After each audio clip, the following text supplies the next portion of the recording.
El día de hoy vamos a revisar los extensores de cadera, así es que vamos por ello.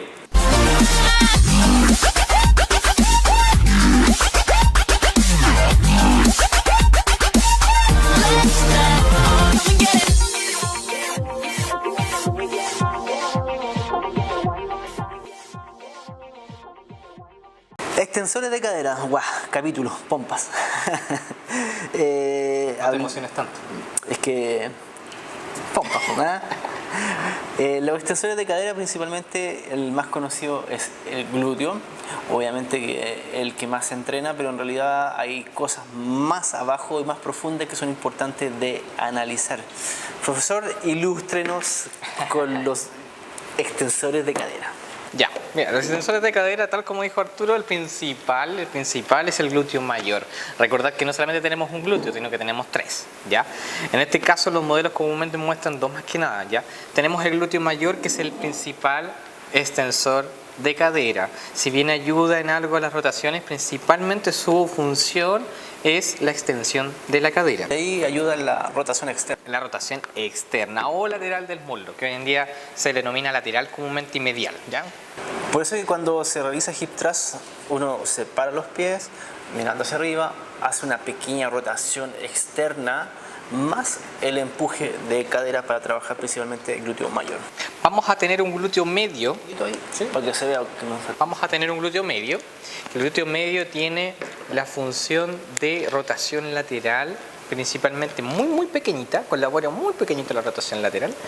Tiene una función de abducción o separador de lo que es la pierna y se le denomina por esa función de abducción una función no directamente, pero sí funcional de la estabilización de la pelvis cuando yo, por ejemplo, me paro en un solo pie.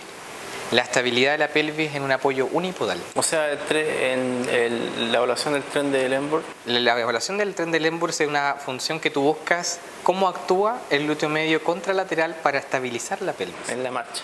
En la marcha. Claro. Entonces, si sumáis, por eso que uno habla de trabajos de glúteo, separar.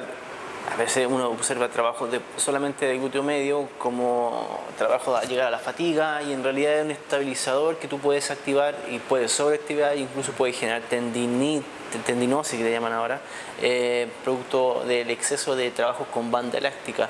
Glúteo mayor aguanta todo, glúteo menor y glúteo medio que hacen la misma función en realidad. Son pequeñitos, sí, entonces comúnmente te van a aguantar un poco menos. Ahora, importante lo que tú dices, hoy en día hablamos mucho de tendinosis, pero es porque el exceso de trabajo tanto en las labores como laborales, como también en las partes de actividad física, se sobreentrena mucho. Y se sobreentrena mal comúnmente en algunas cosas. Entonces la tendinosis es la degeneración ya del tendón. Ya no está inflamado, ya pasó esa etapa, ya empieza ya a generar un daño mucho mayor. Entonces es complejo el tema. Entonces es importante recalcar, claro, cuando yo realizo los empujes de cadera, coloco banda elástica, estaría trabajando los tres glúteos. Si solamente genero estabilización, también estoy trabajando el glúteo medio, pero en menor activación. Y siempre generando en el hip thrust. Ahora, en las extensiones fijando el tronco, voy haciendo siempre la extensión la voy a hacer con glúteo mayor. Eso es importante recalcar, por eso que los trabajos con banda están enfocados, vuelvo a insistir, en glúteo medio y glúteo menor, pero los trabajos de extensión con altas cargas están enfocados a glúteo mayor y el glúteo menor es un estabilizador. Entonces, claro, uno cuando coloca al alumno que entrene, que realice el ejercicio, lo fatigáis haciendo con trabajos de banda, él va a sentir el trabajo en el culo. Dice, no, siento el culo, estuvo bueno el ejercicio, y en realidad está ahí haciendo chaya, porque es un estabilizador y lo que buscamos es estabilizar, más que generar el empuje, que vendría siendo un músculo que estabiliza. Eso es importante y vuelvo a recalcar que estabiliza. Entonces, mucho trabajo glúteo medio a veces puede jugar en contra, mejor enfocarse al glúteo mayor. Luego del glúteo medio tenemos un músculo que se llama glúteo menor. Que el glúteo menor, la única función que cumple es ayudar en la abducción y separación de lo que es la cadera. Claro, entonces, por ejemplo, esos trabajos que tú te posicionas y empiezas a abrir la pierna, separar la pierna de la zona media, estaríamos trabajando glúteo menor y glúteo medio. Y en ese ejercicio que tú mostraste hay que tener cuidado con el tema de la inclinación del tronco, porque si no estamos actuando con cuadrada lumbar. Si la anatomía es maravillosa. Luego de eso vamos a tener un músculo que es bastante importante y que tiene mucha relevancia clínica. O sea, nosotros es totalmente consultado muchas veces con personas sedentarias también, que es el piriforme o antiguamente llamado piramidal también. Es un músculo que siempre lo vamos a ver relacionado a este amarillo, que ese es el nervio ciático, ¿ya? El nervio ciático puede pasar debajo del músculo, que es lo más normal y lo más favorable. Como acá. ¿Ya? Puede pasar por entre medio, que es lo más complejo, porque este músculo se tensa y genera tensión del nervio. O sobre entrenamiento se inflama y va a molestar. Exacto, y puede pasar por arriba. Ya son las diferencias anatómicas que podemos tener en el ser humano en general. ¿Ya? Lo más común, como dijimos, pasa por debajo. Es un músculo rotador lateral, ¿ya? Y es un músculo que también ayuda a la abducción de la cadera. Bien. Luego tenemos tres músculos pequeñitos: el gémino o gemelo superior, el obturador interno, el gemelo inferior, e incluso después tenemos uno medio cuadradito, cuadrilátero, que es el cuadrado femoral. Todo esto son rotadores laterales o externos de lo que es la cadera. Por lo tanto, si se fijan, no solamente se trabaja un solo músculo. Entonces, si estamos haciendo rotaciones o estabilizaciones, estamos trabajando estos pequeños músculos que estabilizan el fémur en relación a la cadera. Entonces, por eso vuelvo a insistir, los trabajos con banda elástica hay que ser cuidadosos, no sobrepasar el trabajo, porque son músculos que estabilizan, no generan fuerza, sobre todo ahora que están esas bandas más gruesas, que permiten generar mayor tensión y claro, mayor activación de glúteo, pero hay que ir jugando con eso y principalmente pensar que si bien hace una rotación externa el glúteo mayor, no es la función principal, sino la extensión. Cuando tengo el tronco fijo, extensión del fémur, y cuando tengo la pelvis fija, extensión de mi tronco. Sí, si se dan cuenta hemos hablado mucho de rotación lateral. Rotación medial o rotación interna, se le dice que el glúteo medio genera una pequeña rotación medial, sobre todo cuando está en extensión de la rodilla. Cuando tengo extensión de la rodilla, genera una rotación medial o interna del glúteo medio. Pero hay otros músculos en la zona más anterior, como el obturador externo, que genera la rotación interna. Por lo tanto, están viendo que esta es mi masa muscular, pero aquí vamos a estar ligados con los famosos isquios. Isquiotibiales. Los famosos isquiotibiales, como dice el nombre, parten desde la zona isquiática, que es la zona posterior de lo que es el hueso de la pelvis, y se van a ir principalmente hasta la zona de la tibia, por eso reciben ese nombre. Son biarticulares, generan extensión de la cadera y generan flexión de la rodilla. Bien, vamos a tener tres músculos. Vamos a ir por la parte más lateral, donde está el bíceps femoral, que tiene una cabeza larga, y si nosotros sacamos acá, vamos a poder ver la cabeza corta del bíceps femoral. ¿Ya? Músculo biarticular, como dijo Arturo Vallarta. Ahora, en la zona medial voy a tener dos músculos. Bien, dos músculos que va a tener el semitendinoso por encima, y aplastándolo va a estar el semimembranoso. ¿Ya? El semimembranoso está por debajo y está siendo aplastado por el semitendinoso. Claramente también va a ser extensor de cadera y flexión de rodilla. Claro, entonces cuando yo realizo un peso muerto, estoy fijando esta zona, voy a hacer extensión de cadera tanto con glúteo y con los isquiotibiales. Sí, y vamos a hablar de los isquiotibiales también, que sobre todo el semitendinoso y semimembranoso, que ahí sacó Arturo, el grácil, que es un aductor, ¿ya?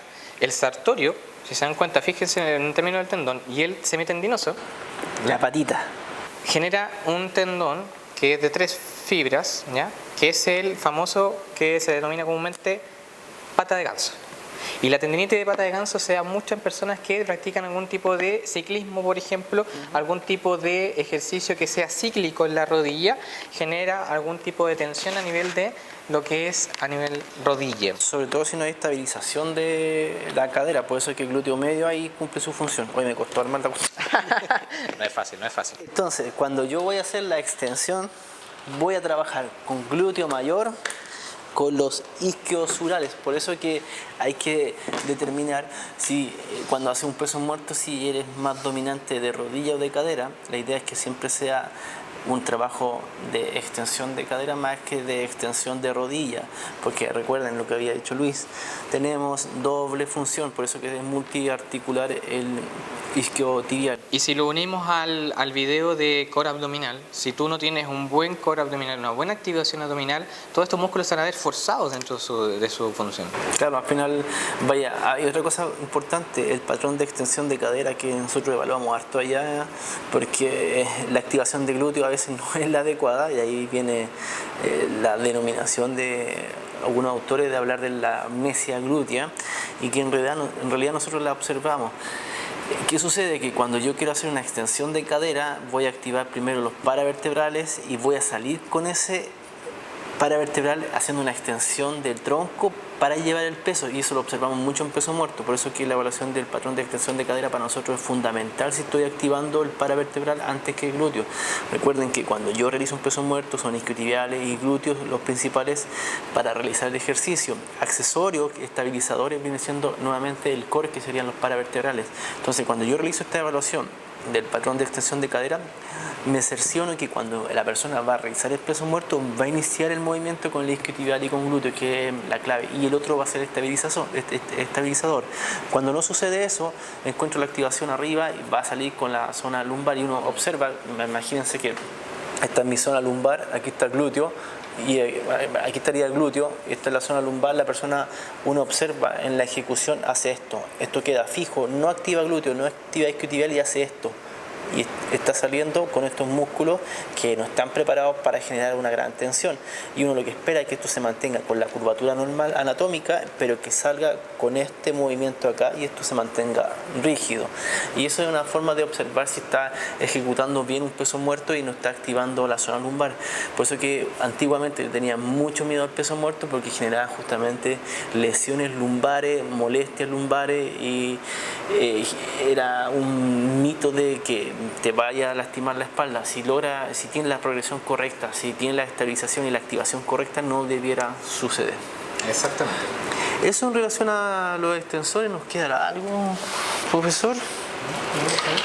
Y lo que nombramos también en el video anterior, si no lo vieron, de el posicionamiento del isquio en anteversión. Si estoy en anteversión voy a encontrar acortamiento de los isquiotibiales, por lo tanto si quiero hacer una extensión o un peso muerto me va a perjudicar. De hecho, los que nos siguen en Instagram observan que hay muchos alumnos colocamos unos steps para colocar el disco más arriba, y es justamente porque su flexibilidad isquiotibial está disminuida. Entonces cuando la persona va a agarrar la pesa va a generar junto una retroversión pélvica que nos va a influir en la salida que estaba explicando recién, que la salida va a estar dada principalmente por la zona lumbar y no por el glúteo. Entonces no queremos esa activación.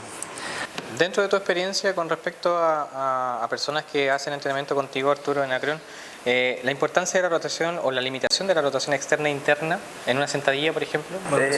Nosotros buscamos harto la estabilización de la rodilla, netamente para mantener la línea de carga y no cargar más un cóndilo que el otro. Por ejemplo, ¿qué puede pasar en una persona que tenga una tendinopatia? Claro, y sucede. De hecho, tenemos un alumno que una sobrecarga de velocidad, que según nuestro análisis, al sobrecargar, cuando dice yo corro por ejemplo a 4 minutos o a 4.5 los 1000, va a generar justamente que la persona está aumentando su velocidad de carrera, por lo tanto su patrón de extensión va a ser mayor, su velocidad y su impacto sobre la tierra va a ser mayor. Entonces ahí aqueja muchas molestias de la banda iliotibial, a veces aqueja molestias de nuestro patita de ganso, y claro, estamos analizando que justamente como tiene que hacer ese movimiento y tiene una anteversión pélvica y una lordosis, tensa mucho el isquiotibial para generar la zancada más amplia con una velocidad mayor. Perfecto. Entonces, sí, nos enfocamos mucho la estabilización y trabajamos bastante el glúteo medio como estabilizador y no como voy a producir cansancio y dolor para que la gente diga, oh, qué bueno mi entrenamiento, para no ser chaya, tratamos de ser la menos chaya posible. Claro. Entonces sí, lo trabajamos bastante, de hecho le damos harto enfoque a mantener la línea, y la sentadilla le damos bastante enfoque. La sentadilla, las posiciones son, cada uno tiene su propia posición, cada uno genera su propio patrón de movimiento y su forma de acomodar. Nosotros podemos hacer distintas evaluaciones para saber el ancho de la sentadilla, pero ahí va a variar mucho. Perfecto. ¿Se entiende, profesor Gurú Sensei? Totalmente. Y la parte kinésica. La parte kinésica. Cuando hay principalmente, hablando de la rotación, dices tú, principalmente se ve influencia mucho del piriforme al piramidal. No por tener un piriforme contracturado siempre vas a sentir dolor o parestesia o este dolor que está a nivel de la rodilla. se ve mucha relación en muchas personas, sobre todo sedentarias, rectificación lumbar, como decías tú, con una retro principalmente de la pelvis, hace que el músculo esté comúnmente más contracturado, genere un tipo de adormecimiento momentáneo que la gente comúnmente ya pasó y lo deja, y comúnmente eso se vea después reflejado en otro tipo de problemas. Claro, porque si el nervio ciático pasa por la zona media del piriforme y yo hago un trabajo alto con las bandas elásticas, voy a inflamar eso y esa inflamación va a acusar molestias. Claro. Bueno, cuando hablamos de piriforme hablamos que el nervio puede pasar entre medio. Cuando es entre medio se opera de inmediato porque cualquier función, cualquier movimiento que tenga ese músculo va a generar una molestia. Y es importante reconocer, casi como si damos un dato freak, dolor con adormecimiento de la pierna por la parte posterior hasta el nivel de la rodilla, lo primero que se podría sospechar como sospecha clínica es piriforme. Y si no, hernia. La hernia, claro, la hernia ya, cuando lo hablamos principalmente a nivel del core, la hernia da un dolor comúnmente ya en estadio ya un poco más instaurado, dolor hasta la punta de los pies, respetando esta referencia de dermatoma principalmente desde la raíz que está comprometida. Bueno, ese fue el capítulo de glúteos, en realidad de extensores de cadera. Y si les gustó, ¿qué tienen que hacer? Darle like. Si creen que a alguien le puede servir este video, si ves a tu compañero haciendo muchas bandas elásticas, o les gusta trabajar glúteo, o ver, me acordé, vamos a hacer un curso de entrenamiento de glúteo, donde tenemos al profesor Mario Ríos, un colega de nosotros, y va a hablar netamente, voy a estar yo y Guillermo haciendo entrenamiento en relación al glúteo, que uno dice entrenamiento de glúteo, pero en realidad depende de los vectores, cómo se relaciona el glúteo para hacer la ejecución, que hay cosas que son importantes y ahí son netamente anatómicas, como lo que acabamos de ver. Bueno, si creen que a alguien le puede servir, se lo comparte y nos estamos viendo en la próxima. Nos vemos. Chao. Chao.